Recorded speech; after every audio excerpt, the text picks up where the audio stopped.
Okay, so let's get started. A little bit of housekeeping just to begin. My name is Mario Sanchez. I run training here at Sumo Logic, as well as the documentation team. So you'll notice that I'll be pointing you to documentation a lot. The reason for that is I can't cover all the details here today, but I'm going to try to point you to where you can find a lot of the details of what we're talking about. To avoid distractions, all of you are muted. However, I noticed that a few of you already found the questions panel on the right-hand side in the GoToWebinar session. So feel free to send any questions that you have. I will try to answer them in line as we go to make sure that we have context. But if you want to reserve your questions to the end, or if I can't get to them, or if it's perhaps a tangent or out of context, I'll make sure that we have a Q&A session at the end. And anything that I might not be able to respond right away, I'll make sure that I can follow up on email. I'm recording this session, so I will share with all of you both the slides, which have links to some interesting or important or relevant documentation, as well as the recording of this session as well. So yeah, let's get started. So the idea today is that let me make sure that I am sharing my screen just to yep. Okay, so you should be able to see my screen. Okay, so at the completion of this webinar, you'll be able to deploy a data collection strategy. I know that a lot of you have already set up some collectors. Perhaps the collection strategy that you have in place is the right one. But if not, we're going to talk about a few of different options. And the idea is there is no right or wrong. There's different options that best fit your environment. So we're going to talk about all of them, and you can start identifying what really fits your environment to come up with a good strategy. The other one is I'm going to talk a lot around best practices. Setting up a collector and starting to load data is very simple, as most of you have probably already figured it out. But we'll talk a little bit about some of the best practices around it. When do you want to have a centralized data collection? And I'm going to talk about pros and cons of the different strategies as well. We will talk about your metadata. This is, I can't express how important it is to get the right metadata of the data of your logs that you're importing in. And we're going to talk in particular about naming conventions to make it a lot easier for you to take advantage of some other features that Sumo Logic offers. And last but not least, we'll talk about optimization tools. These are tools that allow you to enhance your search performance, making sure that your users can take advantage of all these features to make your searches a lot easier. So with that said, let me jump over to the UI for just a second. As you remember, this is specifically for administrators. What I'm not going to cover, in case you were wondering, but we can always make some time at the end, is I'm not going to cover how to create users, how to create roles. I think that's very straightforward. I'm not going to cover security or account necessarily. I'm going to focus in particular around data collection, how to set up that collector, how to set up your collectors, how to set up a strategy to bring in the collectors. And then at the end, we're going to talk, oops, sorry about that. At the end, we're going to talk in particular about these ones here, scheduled views, partitions, and field extractions, which are those optimization tools that I was talking about. All this other stuff in here is fairly straightforward that I think you can probably figure it out on your own, or if you have any particular questions around it, of course, let me know. All right, so to get the 30,000 foot view, sorry. Today we're talking about this one here, setting up Sumo Logic. You probably went to this screen to register, which is sumologic.com/training. Keep in mind, if you haven't seen it yet, I would highly suggest that you join the quick start, the Sumo Logic quick start. This gives you the 30,000 foot view of what your end users want to be doing. So today we're going to focus only on how to get that data into Sumo and how to get it into Sumo right, so that your end users can then take that data and start doing the analytics on it. So as part of that, what I wanted to do is just kind of show you the end result. This is what most of us start with, which is a blank screen, and we go in here and start adding data. But for most of your end users, what they want to do is they want to search. They want to go and be able to find your Apache data or your Nginx data or your Artifactory data. But at the end, really, what they really care about is creating some dashboards, creating some alerts so that Sumo can work for them. They don't necessarily want to be searching every day, but instead they want to have some dashboards that can give them a good breakdown. In this case, I just pulled up a few Apache Access dashboards that come out of the box from Sumo. So here I have one showing me data by browser and operating system, top 10 PC and Mac versions. I have one showing me Apache Visitor Traffic Insights, so I could see top refers, media types served, and I have a last one here around web server operations, so server errors over time. And I could set up, for example, an alert so that this is alerting me of when when I'm reaching certain threshold. Here's another one: top 5 URIs causing 404 responses. So the idea behind this is how can we make it as easy as possible for your end users to be able to analyze that data, to be able to take those logs, structure them within Sumo, or get some structure within Sumo, and be able to build these kinds of dashboards or scheduled searches to get it. All right. The only reason I'm talking about all that is so that we understand why is it important to go through the stuff that we're about to go through. So let's say that you're new to Sumo Logic. Your task is get data into Sumo so that we can start identifying that data. What you would do is you would go to Manage. You would probably go here to Set Up Wizard, and you can start setting up your data. We have two ways of setting up the data. The first one is through the Setup Wizard, and this is just a guide that walks you through how to get your data into Sumo Logic. Most of you probably use this. If you were just testing and playing around, you probably said, "Oh, I want to upload my CSV data, my Apache data, which is in a CSV file." You go in here, and this just walks you through loading, let's say, Apache data. Here's what I want my source category to be named. Here's the file, and then just click on Continue, and that is just going to upload a file. Alternatively, you could have said, well, I actually want to set up some streaming data. And so in that case, it says, okay, is this data coming from, let's say, AWS CloudTrail, in which case we're going to do a cloud-to-cloud integration? Or is this data coming from, let's say, your Palo Alto networks or your Nginx, in which case you are probably having to put a collector somewhere in some host so that you can get that data. If that collector already existed, you could pick it from here, from a list of collectors, or you can always install a new collector. And again, this wizard just walks you through that process. This wizard says, okay, it's a Windows box that I'm putting it in. You can go and download it. Here's a token, and you just follow these instructions. So the setup wizard, think of it as the easy path to set up your collectors. Now, once that collector is set up, let me exit this wizard for a second. And let me go into the more advanced screen, which is probably where some of you have been playing, which is this collection screen. This collection screen shows me all the different collectors that I have set up, whether it's an installer hosted collector, and I'll talk a little bit more about that in just a little bit. I can see the different source categories that I've selected, but here's all the different collectors that I've set up. I can go and edit any of these. Let me just go here and click on edit on this collector. Sorry, I wanted to edit on the source itself. And we'll talk about collectors and sources in a little bit.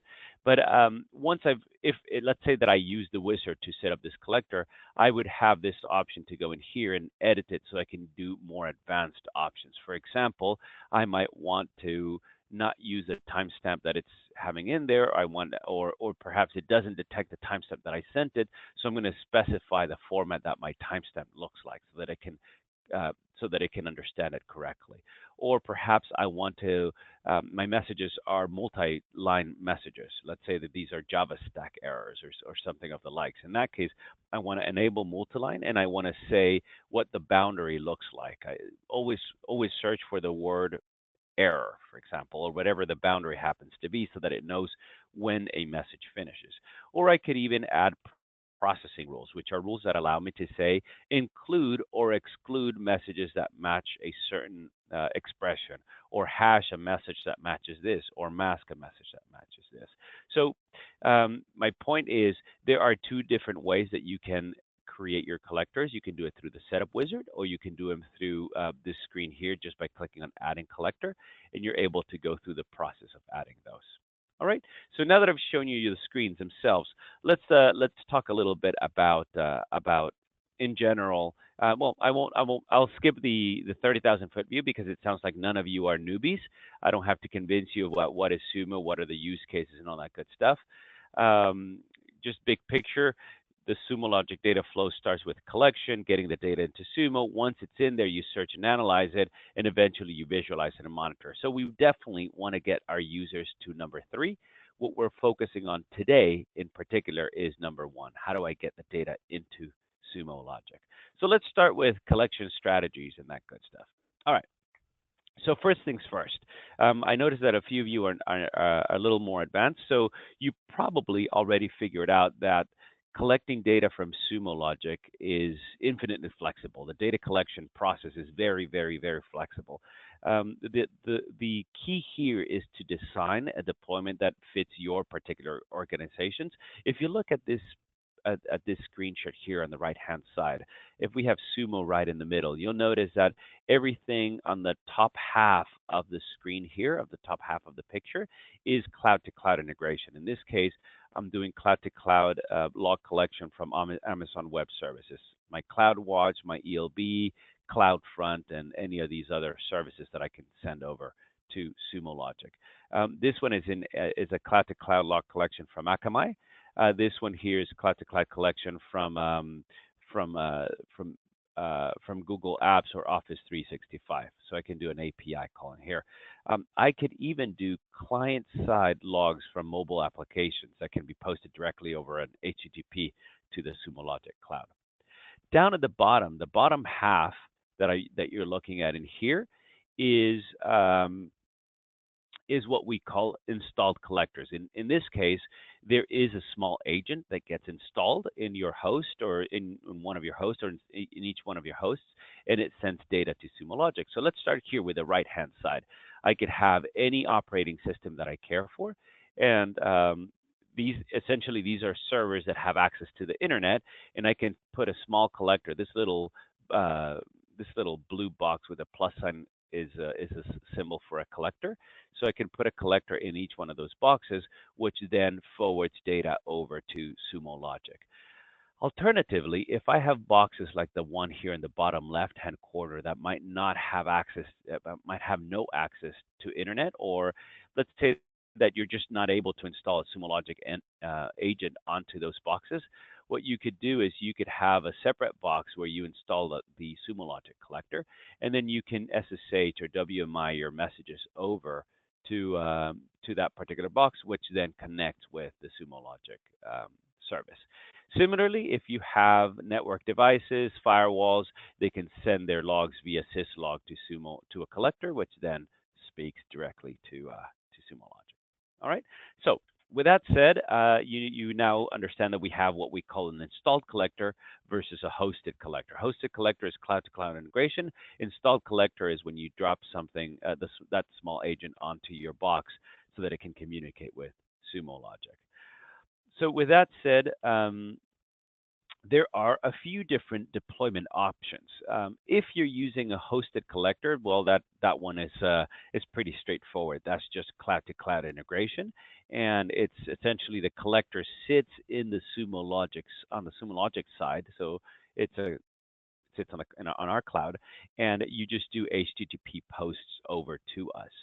However, if you're doing installed collectors, as I just alluded to in the previous slide, you can have what we call centralized data collection, in which case you have one collector or a small number of collectors, and you collect data from all your different boxes to that collector and over onto Sumo Logic. Or you could have what we call local data collection, which is a collector installed for each one of your boxes, which are sending data directly to Sumo Logic. And we'll talk a little bit about the pros and cons of each one of these that I just spoke about. You'll notice that a lot of these slides, which I'm going to share with you, do have links to documentation. This is I'm not going to share this one because this is exactly what I'll be talking about, but just know that you have those resources available to you. All right, so let's start with the first one here, local data collection. So in this case, the Sumo Logic collector is installed on each one of your target hosts, and these send logs directly from your host to the Sumo Logic cloud. What kind of source types did we get from this? So your local files, for example, your OS files, your middleware. Perhaps you want to send logs from your custom apps. Your Windows events or your local Windows events would use a local data collection like that. Your Docker logs and stats would come from this. Your syslogs, in this case, a syslog requires a dedicated collector, so your network devices would be sending that kind of stuff. Or you could also have a script. For example, you want to pull data out of your database. You can have a script that goes, fetches that data, and then it gets sent to this through this local data collection process. There's a couple of benefits and drawbacks. The benefit of having local data collection, which means that the agent sits on each one of those hosts, is for one, you don't need additional hardware, right? You already have a host, which is say running your custom app, and in that same host, you're installing the collector, and there is absolutely no additional hardware for that. You can do some simple automation. You can use Chef or Puppet or some sort of scripting so that you can deploy these collectors. However, this is seen as a drawback for a few customers because it does require outbound internet access. If your machines do not have that outbound internet access, then obviously this is not an option for you. And then the other one is that there is some resource usage on that target host. So just keep that in mind. The typical scenarios or scenarios where customers would use this local data collection scenario is customers that just have a huge amount of servers, and these servers tend to be fairly similar. Let's say they have tons and tons of Windows servers that are so this is just a good example for using that. Or a typical scenario is that they're using some sort of orchestration, some sort of automation for this, and it's mostly OS and application logs. We see this with folks that have on-premise data centers as well. All right. If I don't see any questions, by the way, I'll probably continue to go on to the next one. But if you have any questions, please feel free to shoot them out, and I'll be happy to help out with that. All right. Let's talk about centralized data collection. So in the case of centralized data collection, the Sumo Logic collector is installed on a set of dedicated machines. So you will require some dedicated hardware for that machine to be able to host that collector. And these collectors will just pick up the logs that are coming from your different target host via any remote mechanisms and forward that to the Sumo Logic backend, right? So good source types, or the source types that you would be using for that, would be operating systems, middleware, custom apps as well. So through syslog, I should say, or Windows events, so remote Windows events, or again scripts. You can be pulling cloud APIs, database content, binary. Again, there's some benefits and some drawbacks for this. The benefit is that it does not require any outbound internet access. So I should say your hosts do not require outbound internet access because they're really talking to this centralized data collection. You are leveraging existing login infrastructure. Now, I want to take a pause here and talk a little bit about this. If you do not have a centralized login infrastructure in place, we do not recommend this option. We do not recommend that you go and figure out how to create a centralized login infrastructure just so that you can take advantage of this option. There is a lot that goes with it. There's complexity because you have failovers, you have syslog rules, you have people that administer this centralized data collection pieces. So if you already have it in place, then by all means leverage it. But if you do not have a centralized data collection, then this probably is not the best option for you. In terms of drawbacks, it's harder to scale, obviously, because as you have more and more environments, you probably need more and more dedicated machines so that you can bring in all that data so that you don't have a single point of failure. You will need dedicated hardware. You're going to have dedicated machines to host these centralized data collectors. And of course, there's a complexity that goes with it because you'll need some to figure out failover. You're going to have manpower to manage this centralized data collection piece. And as I was mentioned before, you're going to have some sort of syslog rules that someone needs to manage now. So typical scenarios for this is customers with mostly Windows environments or some sort of existing login infrastructure, let's say a Logstash or some sort of a syslog. And we see this a lot with folks that have an on-premise data center. All right, so that is from a, let me just go back one second here. This is from an install collector perspective. So your options are local data collection, which is what most of our customers start with. It's the easiest. You're sort of testing it out. You put a collector in one of your machines and you start pulling data. If you already have a centralized infrastructure, then moving to this model might make sense. If you do not have a centralized infrastructure already in place, then you probably keep this local data collection environment. All right, let's talk about cloud-to-cloud integration with hosted collectors. So for those of you who have you're sending data from, let's say, AWS, or really anything that can post, anything that can do an HTTP post, you can do cloud-to-cloud integration, in which case, here's some of the source types. So your S3 buckets, any data that is written to S3 buckets, so AWS added data, audit data, or really anything that can be written to an S3 bucket can use a hosted collector. Anything that you can do an HTTPS post to, so Lambda script, Akamai, OneLogin, libraries. Here's a whole host of options. And then we also have some specific APIs to Google and to Office 365 so that you can send us data that way. The benefits here is pretty straightforward. There's absolutely no software to be installed. The collector sits in the Sumo Logic side. There are some S3 latency issues, and this is mainly on the on the AWS side. The way that the data gets sent, not a whole lot that we can do around it. So just keep in mind that there are some latencies when pulling data from S3. And the other thing to keep in mind, when you have an installed collector, I should have mentioned this before, but let me backtrack here for a second to this slide. For installed collectors, there's quite a few things that the install collectors do. They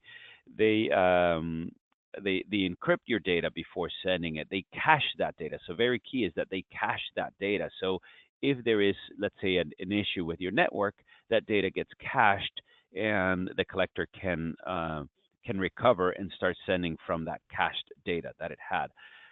In the case of hosted collectors, there is no caching. You're just sending us that data to us. But if there were to be some issue in there, one of the drawbacks of these cloud-to-cloud collection is that there is no caching. So you would have to do some sort of additional caching before you send that data over to us.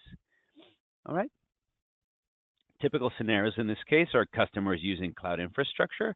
And as mentioned here, that while it's possible to rely on cloud data collection entirely, it's not really that typical. We see customers that have a hybrid situation where they have some cloud-to-cloud data collection, but they also happen to have some on-premise environment. So they have a combination of all those three different collection methods that I just talked about, or some cloud-to-cloud and one of the other two as well. So it's a collection strategy that includes a mix of all these in here. All right. Okay, so for most of you, you've probably done some sort of collector setup, and you've just to give you an example here, here's my collector pulling AWS services data. And if you notice, the collector itself, this is a hosted collector, there's not much to it. The collector itself is just a name of the collector and then a time zone of where it's pulling data. If I had specified a source category, what that does is it can, if then I do not specify a source category for the source, it can use the source category from the collector itself. But best practices is to specify a source category for your host. So let me now show you what a source looks like for one of these. In the case of the source, it's pretty straightforward. It says the source type is HTTP because it's doing a post. Here's the name of my source. I could specify some description, the name of the host itself. Here is my source category, and we're about to talk about source category and metadata in just a little bit. But then, as I mentioned before, I could specify a whole bunch of other options in here, whether I wanted to extract the timestamp from the logs, and if it can't identify it itself, if it can't automatically detect it, do I want to specify a format myself? Is it multi-line processing? Do I want to specify any processing rules? So this is all the information that you would use when you're setting up your collectors and your sources. Okay, let's talk a little bit about metadata. Every single message that comes into Sumo Logic gets tagged with at least these 5 tags. Collector, as you can imagine, is pretty straightforward. The name where the collector of the collector where the data came from. Source is the name of the source that this data came through. So if I'm pulling, let's say, Apache data, I could pull Apache access data or I could pull Apache error data. So the source would be identifying um, that where it's Apache access or Apache error data. Source host, pretty straightforward. The host name of the server where this came from. Source name is the name and the path of the log file where the data came from as well. And last but not least, which I've put here in bold, is source category. And here's the interesting thing. These first four are tied to where the data came from, which collector, which host, which name, which file it came from. But source category can be configured to whatever you want, which means that you can take advantage of a good naming convention to take advantage of this source category tagging that we have here. And let me just show you in the UI how this looks like. Let me go over to the search area here, and you'll notice that if I start searching, one of the things that I can search is I can search by collector, I can search by source category, I can search by source host, source name. So you notice how in here, I'll talk about index and view later on. We'll talk about those, but you'll notice that one of the things that you can do is search by those 5 metadata tags. So I can say source category equals Apache access, and this is going to bring back the data for my Apache access as I was expecting in here. I could have also said I actually want to search that data, but only for a particular host. I can say, and source host equals, and I can specify here my host, which is 50, what is it, 52.5. I'm just cheating because I can see it down at the bottom, .200. So in this case, I'm pulling data only for my only for Apache access, but really just for this one particular host itself. So going back, metadata tag is very, very key because this allows you to search and narrow down your searches to specify what you want to do. Okay, but let's talk a little bit about source category because it becomes very, very key, and it's very important how you define it so that you can create a robust source category that is going to make it a lot easier for your end users. So the recommended nomenclature for source categories is to break it down by components. Component 1, Component 2, Component 3, where Component 1 tends to be broader, and then Component 3 gets more and more and more specific. Here are some examples, and you want to go from least descriptive to most descriptive. So I could say prod my app 1 Apache access versus prod my app 1 Apache error. You could have prod my app 1 CloudTrail. So you notice how in this case I'm doing environment, I'm doing my app if I have multiple apps, my app 1 versus my app 2. I could specify then what the data is, in this case Apache data, and then what's a qualifier for that Apache data, in this case it's access versus error data.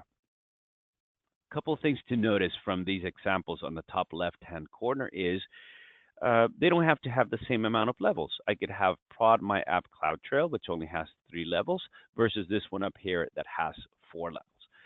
The point I'm trying to make here is coming up with a good naming convention. It's going to make it a lot easier for you to be able to identify your data. But not only identify your data, you'll be able to search across these ones, and I'll show you some examples in just a little bit. Let's look at this other example in here. In this case, I'm doing prod my app 2 Nginx access, prod my app 2 Topcan access, and so on. You notice how in these cases up here between the 2 boxes on the left, I've separated my data by the apps. I'm assuming, and it could be different for your environment, but I'm assuming that most of the time I'm going to be searching this data for my app 1 together versus it's possible that one team in my organization searches for data for my app 1 and a different team in my organization could search for data for my app 2. So I am using my component 2 in this case is the app name because I want to start separating the data by that. Over on the right-hand side, I see the exact same naming convention, but in this case, I'm doing it for my development environment. So this allows me to just look to separate dev and prod easily in my environment as well. All right. Again, there's a link here. I would highly recommend when you get a chance, take a peek at it. It talks a little bit about what we're talking from a good source category, but it also gives you good examples of what are bad source categories, so that you don't fall into those pitfalls. Okay, so let's look at some of the benefits of this. So the first one is, if I have a naming convention as the example in here, I could do things like this. I can say source category equals prod, my app1 Apache star.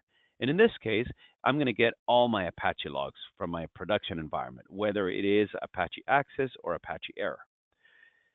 In this other example here, where I say source category equals star my app1 Apache, I'm getting all logs, whether they're prod or dev. It doesn't matter. I'm getting logs from all environments. So you start seeing how coming up with a good naming convention allows me to also play with my wildcards, so that I can pull data from the different environments as I see fit. Right. Here is another great reason why you want, or another benefit why you want to use a good naming convention. And I'll talk about this later on, but we can create something called partitions, which in reality they're indexes. So let me take a step back.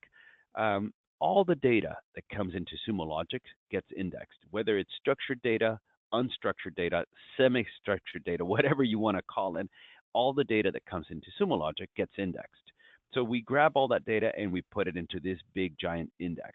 You can send us a book, you can send us text, whatever you want to send us, we will take that data and we will index it, right? Well, one of the things that we can do is we can create smaller indexes. We can create what we call partitions in the Sumo Logic language. And what partitions are just smaller indexes, so that you don't have to search across your entire data. So if I create an index that it says prod my app 1, that means that when I'm searching specifically for prod data for that app, I'm not necessarily going to go and search for any data that has prod slash my app 2 or dev star or anything. I can narrow my search so that it doesn't have to look across 90% of my data to just filter it out and boil it down to 3%. I right off the bat can just focus on the data that I care about. So keep it in mind. We're going to talk about partitions in a little bit, but coming up with a good source category naming convention is going to make the creation of our partitions a lot easier, because we're going to use source category to define those partitions. All right.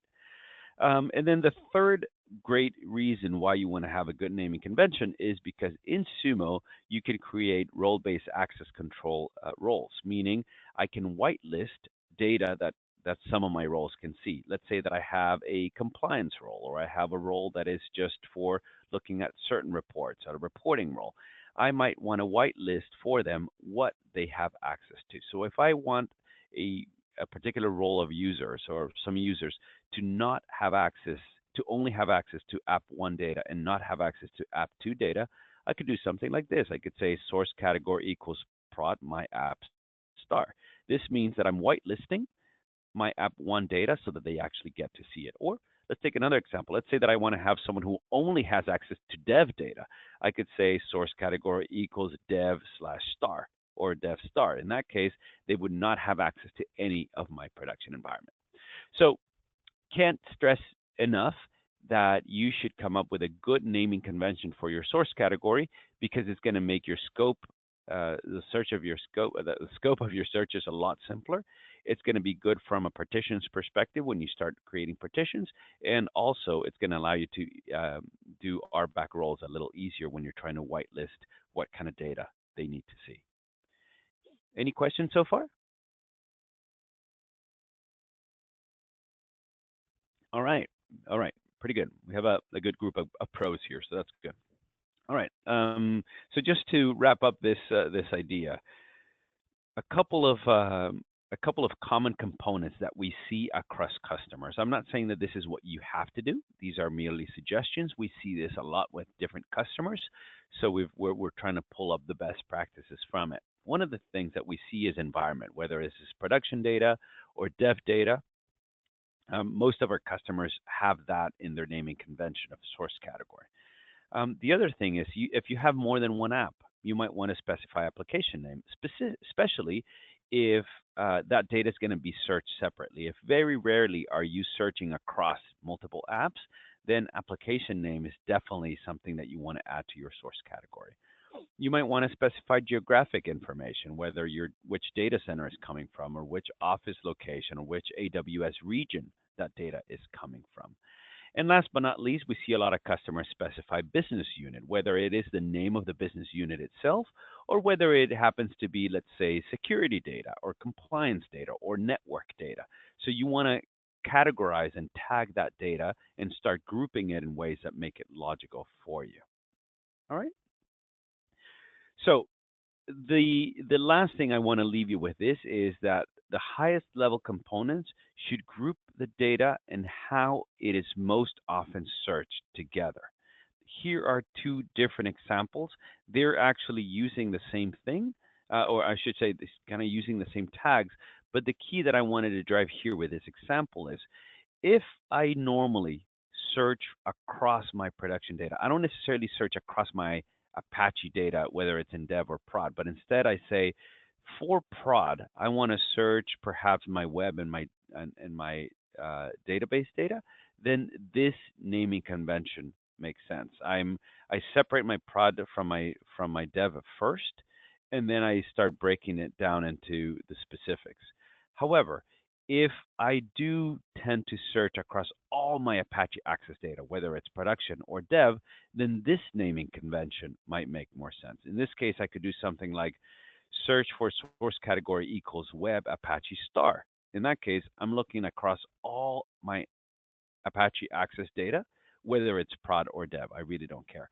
We see mostly this kind of scenario here, but I'm trying to illustrate for you with a very, very simple example how the ordering of this should match the order of how your data most often gets searched together. Okay. All right. So with that said, I'll show you some. I'll show you what I have set up in here, not necessarily because it's the best example, but keep in mind that this is my training environment. What I'm going to do is I'm going to do a very simple search here, um, just to show you how I can pull up. I can do this two ways. I could have just gone to manage collection and start paging through these four pages and looking at source category. But just to make it a little simpler, I ran a simple query here showing you give me everything for the last 15 minutes and then just count that by source category.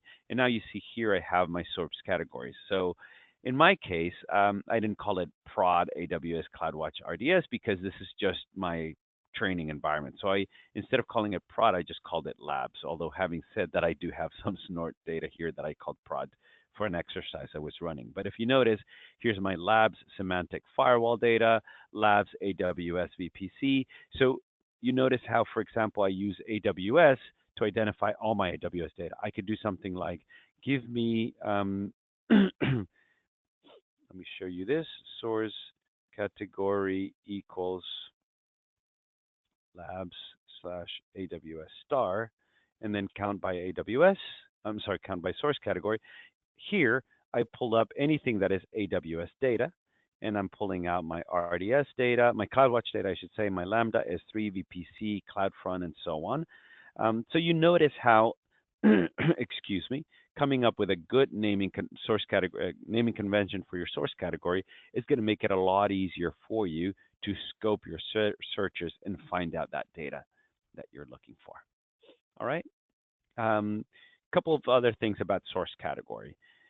If you ever need to change your source category, let me go here and do actually, let's do that. Let me search for that snort data that I had in there. Let's say that I want to change this snort data to be, let me edit this URL. Oops, sorry, not the URL. I want to edit this thing here. And let's say that I make a change. I'm going to change it to labs security snort instead of prod security snort.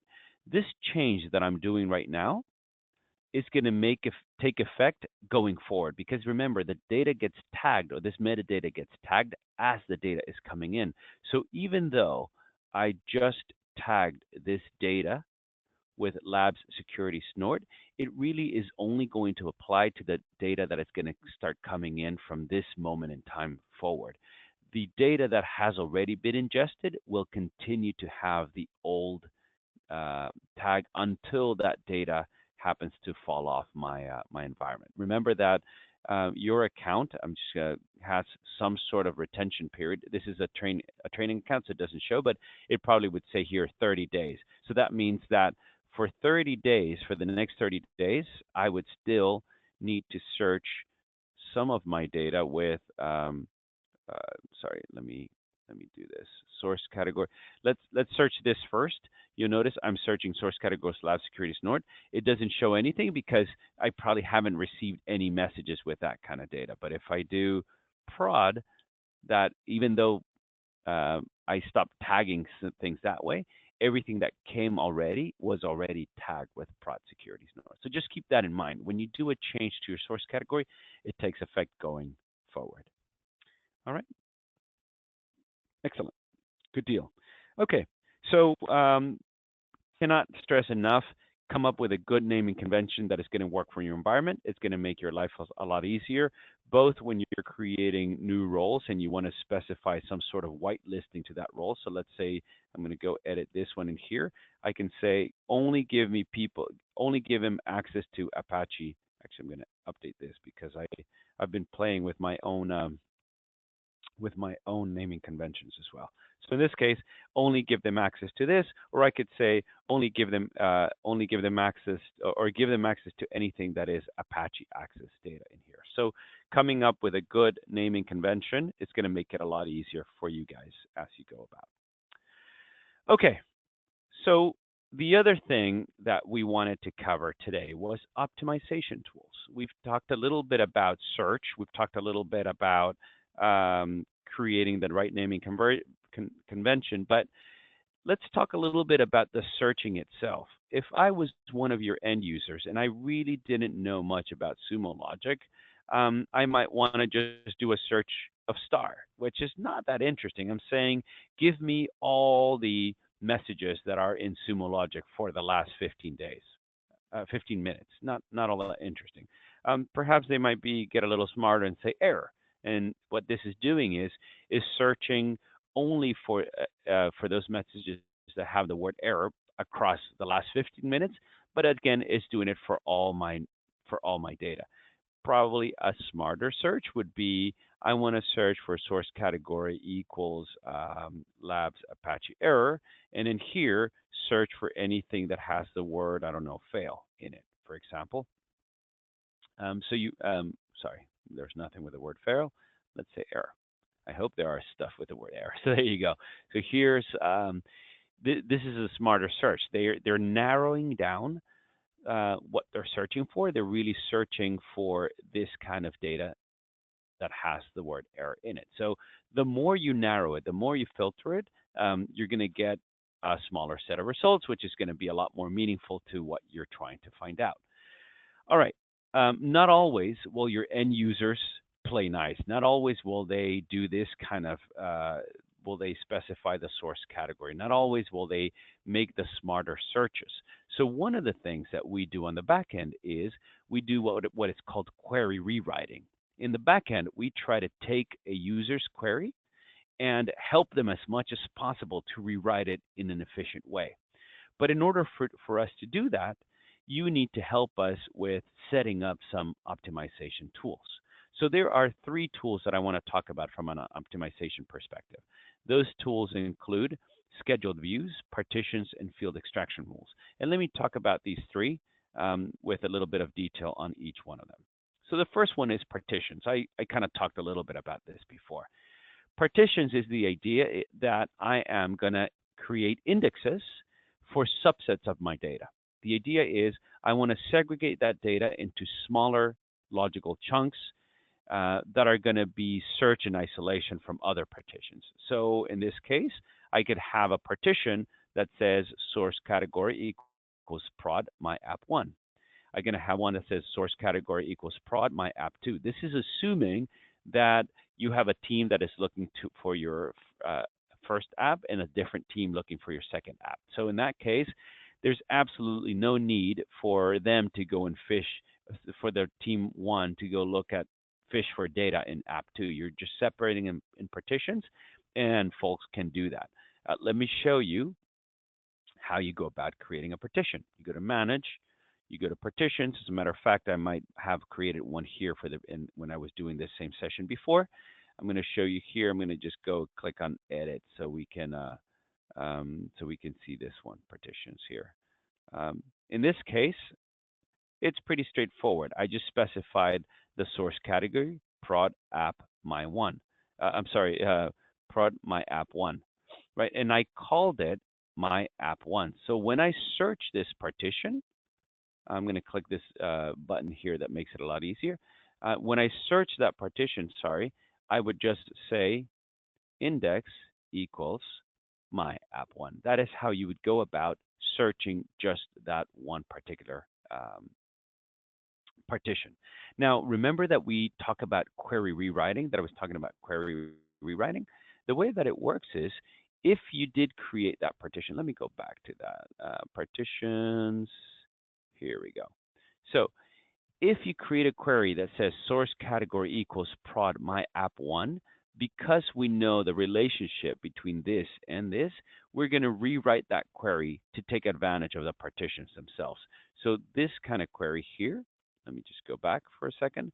This kind of query, if you had a few other details in here, would get rewritten to be able to use that index to be a lot quicker and not have to worry about looking for this source category across other partitions that it does not need to look for. Instead, it would just say, oh, I know that that source category is found only in this index, and I can ignore index 2, index 3, index 4, index 5, because I really only care to look for data in this particular index. So my point for that is creating partitions is going to make queries find the data that you're searching for a lot quicker. It's going to weed out the stuff that you don't need, return results that then you can start aggregating and being a lot more efficient in your searches. Couple things around best practices. The first one is, as much as you can, avoid overlapping partitions. So you don't want to have one that says prod slash my app one, and then another one that says star slash my app one, because that means that a message that is prod app one is going to fall under this one, and it's also going to fall under the dev, under the star my app one partition. So avoiding overlapping partitions. For one, there's absolutely no need for you to duplicate messages. That's defeating the purpose. It's going to find it two ways. The good news, here's the good news. If you were to have overlapping partitions, Sumo Logic is smart enough that if it finds 2 or 3 messages that are the same, it will only return one of them. So in your searches, you will get the results that you're expecting, just one of them. But because you pay for data ingest and you're duplicating that message, then you're paying for that message to be stored twice in Sumo Logic. So avoid overlap. That's going to make it a lot easier for you. The second thing to keep in mind is, as much as you can, try to minimize or keep the limit of your partitions down to 20. The reason for that is too many partitions and you defeat the purpose. You're making Sumo try to figure out which partition is which, and you're sort of like shooting yourself on the foot, if you will. So keeping your number to something like 10 or partitions is an ideal situation. The third one here is look at your total volume of data and try to keep each partition between 1% and 30%. The reason for that is a partition that has more than 30% of your data is probably not benefiting from a narrower subset of data. And of course, if you have something that is less than 1%, you have too many partitions that are less than 1%, that's just too many partitions that are having out there. Again, these numbers are not hard and fast. These are suggestions, but they're good guardrails to keep your data to be searchable in a quick way. And the last one that I should say is, and this goes hand in hand with the naming convention for your source category, is group that data that is searched together most often. So if you search your prod data more often together, then that may make a good partition. If you search across all of your dev data together, then that might make a good partition this way, right? So think of how you search your data. Think of how your data search together most often, and that's how you're going to be building your source category naming convention, and eventually start creating your partitions for that. All right, good. The next one that I want to talk about is field extraction rules. I cannot stress how incredibly important it is to build your field extraction rules early on. Basically, let me show you what field extraction does. Actually, let me show you the long way, and then I'll talk about why field extractions are pretty good. So let me just do a simple query here. Let's say that I'm going to search for source category equals Apache Access data. So here's my Apache Access data, and as most of us knows, web server data. I have a timestamp in here. I have an IP address. I have a method. I have a URL. I have a status code. I have a size, right? One of the things that your end users might want to know is they might want to do some analytics. I want to know how many 200s I have. I want to know how many 404s I have. Well, in order to do that, they'll probably have to give this data some structure. They'll have to parse that data. They'll say, okay, grab this message, or let me just grab any of these is fine. I can say grab this message in here, and then go and parse it and make this my URL. I'm just going to do a quick example here. This is going to be my URL. This is going to be my status code, and this is going to be my size, right? So size. There we go. And if I click submit, what it does is it creates a parsing statement for me. Essentially, it's just saying find this pattern, and when you find that pattern, extract the URL, the status code, and the size from it. If I run that query now, you'll notice that my message is still here on the right-hand side. Here's my message with an IP address and all the good stuff, but it extracted from it a URL, extracted a status code, and extracted the size. So now that I have those fields extracted, I can start doing a count by status code. All right, this should be child's play for most of you guys because you've actually set up collectors already, so you probably already played with it. But my point here is that I had to parse that text in order to give it some structure so that I can do some counting, so that I can really start doing some sort of analytics. And I can see from here that I have this many 200s, these many 404s, and so on. Now, if I'm the end user, I had to go and do some parsing. I had to figure out how to do the parsing. I had to go and, get some structure to this.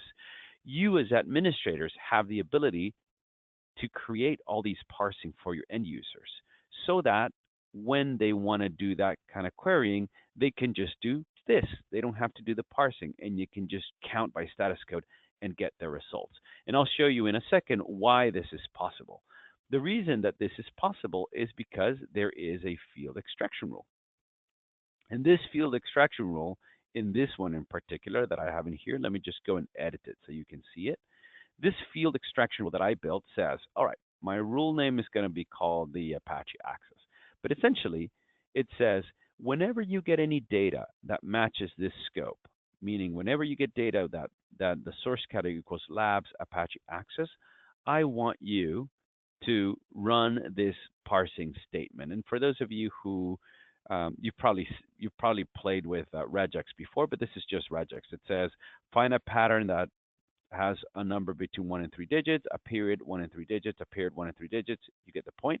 This pattern sounds awfully like IP, right? So it says grab this and store it in a field called source IP. Grab the method, grab the URL, grab the status code, grab all those fields and parse them out. So because this field extraction rule exists and it's all set up and it's up and running, when I run a search, let me show you something here. When I run it, let me not count by status code. Let me just run a simple search here. When I run a search on that particular data, Labs Apache Access, over here on the left-hand side, I have what is called a field browser. And look, here's my URL, here's my user agent, my status code, my IP address. All these fields have been parsed out for me. So one of the best things that you can do for your end users is after you set up the collector, once that data is being loaded into Sumo Logic, is being ingested, build the field extraction rule. Parse out the fields that make sense for your end users. Figure out what are the, or it might be a quick conversation with them, like from that data that you're pulling in, what are the fields that make sense for you to have parsed out so that you can start doing your aggregation.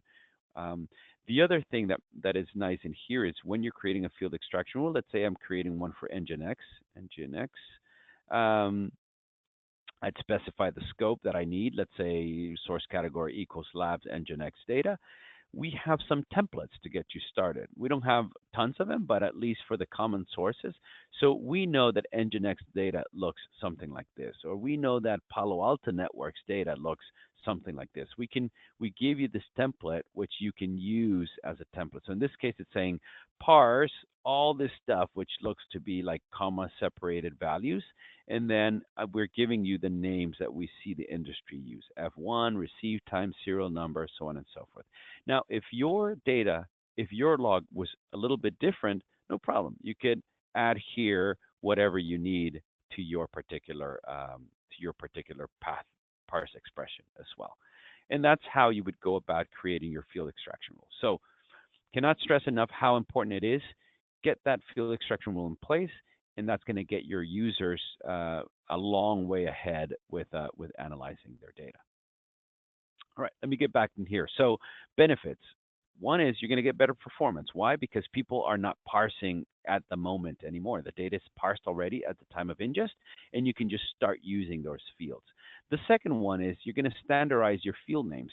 You no longer are going to have someone, let's say user A, calling a field status, and user B calling that same field status code.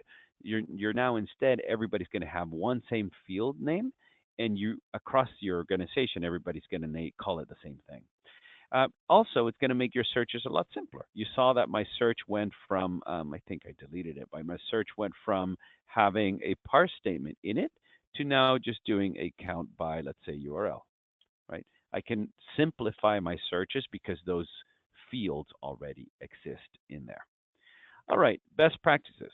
Build them simple and be as specific as possible in your rules. As a matter of fact, if you need to, create 2 or 3 different rules. It's going to make it a lot easier to debug if you ever need to go and change those rules as well. The other one is test it. Go and build a parsing statement.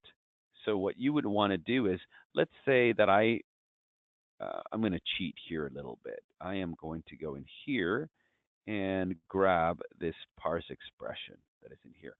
Let's say that I built this by hand. What I would want to do is I would want to go and test it first. I would want to go in here and say, well, let me test it and let me make sure that this is really what I need in here. And I would even choose different time ranges. I might even go from click on custom and say, I'm going to go back to some random day, let's say April 3rd, and I'm going to choose a day's worth of data, or perhaps I want to choose 8 hours worth of data. My point is here, go and test it, run the query, and then make sure that the results that you're getting make sense, because you might have corner cases in your data and you want to identify those. Once you finish and you're happy with that parse expression, you can copy it and go build your statement in there. So test the parse expression thoroughly. You can use the no drop and the is empty operators for testing, and I'll let you search for those. But essentially, these allow you to find out if it's not finding something that it's supposed to be finding. If you're getting a lot of empty fields in your, let's say for your status code, you know that your parse statement might be wrong in there. Now, there are some limitations. You can only parse 200 fields. We don't have any customer that has reached that limit, but there is a limit itself. However, we are working on removing this limit in the very near future. So probably nothing that you need to worry about in that respect. And we've never gotten people to hit this 50 rule limit either. But if you're getting to that situation, open a support case. We can definitely increase these values if needed as well. And the last thing is not all operators are supported. If you look at the documentation, you'll find out which are the operators that are not supported. Mainly for example, for example, the JSON operator is supported. So if you have data that's coming in JSON format, you can use the JSON format, but you cannot use the automatic version of the JSON operator that says just parse everything that is coming in this message. Instead, you have to use the JSON format and specify which fields you want to parse from it. All right. The last one that I'm going to talk about is scheduled views. Remember, we're talking about the three optimization tools. So the first one was partitions, meaning create smaller indexes for your data that gets searched together. Second one was field extraction rules, so that you can start parsing or extracting those fields that your end users are going to use. And the third one is scheduled view. Scheduled view essentially copies, and this is key, it copies the subset of your data. Think of it as a relational database, materialized view, sorry, a materialized view in your relational database. What it does is it copies a subset of your data, and more often than not, the use case is when you want to pre-aggregate your data. Let me take an example. Let's say let's say a compliance use case. Let's say that you want to identify over 30 days what are the people that have logged into your environment. So it's a compliance data. You're storing it for a while, and then you want to run a query for the last 30 days. Show me all the loggings that I have had. So that's a long-term trend. You're looking at 30 days. If you were to search that data against your raw data, it's going to take a while because you're looking for 30 days worth of data. There's a lot of activity happening in your environment, but you're trying to filter out only those that are login events, or let's say unsuccessful events, whatever is it that you're trying to pull out. Well, one of the things that you could do is you can create a scheduled view that is pre-aggregating the data, or in this case, is just filtering out those messages that have to do with a login and storing them in this scheduled view. When you run that query against that scheduled view, it's going to come back much quicker. Even if that scheduled view spans the 30 days, the results are going to come much quicker because it's already the filtered out results that you're pulling from that particular scheduled view. So best practices, we recommend a selectivity of at least 1 to every 10,000 messages, meaning that for every 10,000 messages scanned, about one of them gets pulled out. Again, this is just suggestion, but it's going to make it a lot better to render your results from a scheduled view perspective. And how do they work? Well, the first thing is scheduled views get updated about once a minute. So Sumo Logic runs a query in the backend, and it's trying to update your scheduled view. And in reality, what is a scheduled view? Let me just show you an example of it. I'm going to go to scheduled view here. Let's see if I have a good one. Let's look at this one. Oh, let's look at this one. Why not? That doesn't look, that's an interesting one. Let's look at this one here. Let's click on view. Yeah, this is good. So in this case, this Artifactory logins is looking for all the different logins that happen in Artifactory. I could, actually, let me grab this and go run it against, let me just go here into search. And if I really cared to do this, I could just run it inline. I could say, okay, actually, this is a good example because it's using quite a few things in here. So notice, it's already using an index, meaning that I'm already indexing my data. I'm using partitions. So instead of looking across all my data, I have a partition that is specifically for Artifactory. So that's good. It's already keeping my search scope to just that particular index. And then it's looking for source category equals Artifactory access. And I'm looking for anything that says accepted login or denied login. And then I'm doing some parsing statement to this as well. Let me clean this up a little bit here. I'm running some parsing saying, look for this particular pattern and then extract the login status, the IP, the user. I'm doing additional parsing so that I can then take that IP address and parse out only certain values from it. Then I'm time slicing that data. And then I'm saying I just care for some particular fields in there. I don't care for all of them. I just care for some fields that are in there, right? So I could run the search and get the results Oops, I chose some random date that I had already set up in here, but that's okay. Doesn't matter. My point is, I can run this search inline and get a whole bunch of results. But what if I'm really running this for the, like, let's say the last 30 days? Then this might take a long time to run. So one of the things that you can do is you can create your scheduled view that is going to be running that query, and it's going to be storing the values in this particular schedule view that is in here. So now when I want to search for the last 30 days, this schedule view called Artifactory Logins is going to keep my data. So all I have to do now is I can go in here and say where index, I'm sorry, where view, I got it wrong, where view equals Artifactory Logins. And I can do that for the last 30 days. And it's going to be a lot, I might not have any data in there, by the way, but, oh yeah, I do. But see how, even though I'm running it for the last 30 days, the results are much quicker because the query has already been run in the back end.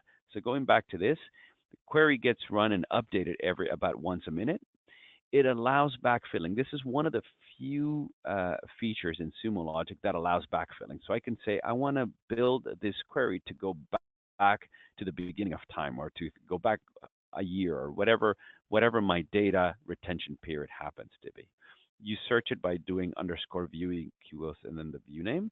And one thing to keep in mind is with scheduled views, because it is a copy of your subset of data, it does count against your ingest volume. So keep in mind that the bigger that your scheduled views, the more ingest volume you're having, which counts against your data storage within Sumo Logic. All right. So that has shown you the three optimization tools: the partitions, the field extraction rules, and the scheduled views. Um, Here's a quick chart just to give you an idea of what to use when. So if you need to extract fields from logs to make them available to users, that's your field extraction, right? The ability to extract the fields so they can take advantage of those. If you use data to identify long-term trends, then use a schedule view. That's when you want to take advantage of running that query earlier on. If you want to segregate data by metadata, then you can start creating your partitions. That's going to make it a lot quicker to search. If you want to pre-compute your data, or you want to aggregate it so that it's ready to query, that's a scheduled view kind of thing. If you're using rollback access control to deny or grant access to your users, then you can use partitions and scheduled views as well. Partitions, as we spoke, say only give access to data to these partitions, but you can also do the exact same thing with the schedule view. You can, if you don't want people to have access to raw messages, you can create aggregated messages and say you only have access to the aggregated messages that I have in Sumo Logic as well. All right. So with that said, in summary, we've talked about the ability to ingest any types of logs. We've talked about the different deployment options, and like I said, there is no right or wrong in here. The real key here is what is a deployment option that best fits your source of data in here. We've talked about developing a robust naming convention, and you notice that I spend quite a bit of time in here, and the reason behind that is because it becomes very important, because it's going to make sure that you can use that data easily, and you can take advantage of additional tools that are available to you. And last but not least, as you start using Sumo Logic more and more, your users are starting to search for longer trends, longer time ranges, so they can identify trends. You definitely want to start looking into the optimization tools that are available to you. Call to action. So if I leave you with something that you should start looking into right away is, one, take a peek at your deployment option. If you hit it right off the bat and you're set, great. If not, start thinking, how do you move to a hybrid option, or how do you move to the option that fits your environment the best? The second one is ensure that your source category that is in place is one that it's going to allow you to grow. If you're going to be loading more data as you start growing, make sure that the source category naming convention is one that allows you to do that. And the last one, which you can do right away, is build those field extraction rules. Work with your users. Identify what are the fields, what are the variables that they care for, and build the field extraction rules for them so they can start taking advantage of those as they're searching through their data and analyzing their data. All right. With that said, let me open it to questions to see if anybody has one. And if you do have questions, just type them in the GoToWebinar. And while questions are coming, I'll just say that here's a few resources that are available to you. You have the ability to take some training from here. You can check out our documentation, which has a lot more detail of what I talked about. We have a community. If you haven't seen it, we highly suggest that you join our community. You can just, by the way, all these things that I'm pointing at, you can go from the help menu. You can go to our documentation. You can go to our release notes. You can go to support to open a ticket. You can go to our portal to let us know of a feature you would like to see in Sumo.